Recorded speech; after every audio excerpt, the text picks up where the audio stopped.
New information tonight from Cañon City, where you might end up paying more next year on your stormwater bill. News 5's Zach Thaxton joins us in our Pueblo studio tonight to explain. Zach.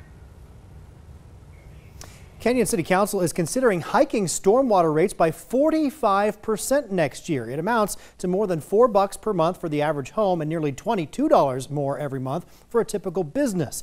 Cañon City leaders say the big boost in stormwater rates is needed to begin to tackle a $75 million backlog of stormwater projects dating back decades.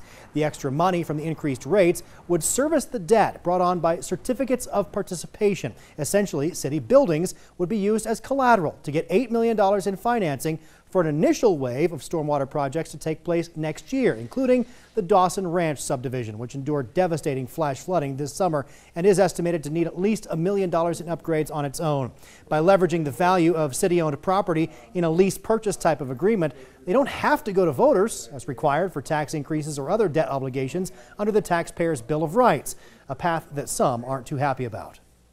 And this is a very common form of financing. The City Hall, for example, was built on certificates of participation, and so they're 20-year terms and just pay them off annually like a home mortgage. As far as I'm concerned, a COP is kind of the left-handed way of avoiding putting to a vote something that otherwise would be a Tabor issue.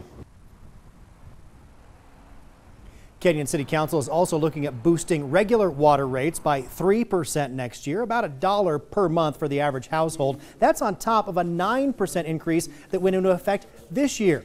Overall, the Cañon City administrator estimates the total backlog of necessary repairs, upgrades, and new infrastructure across the city, including roads, to be around $200 million.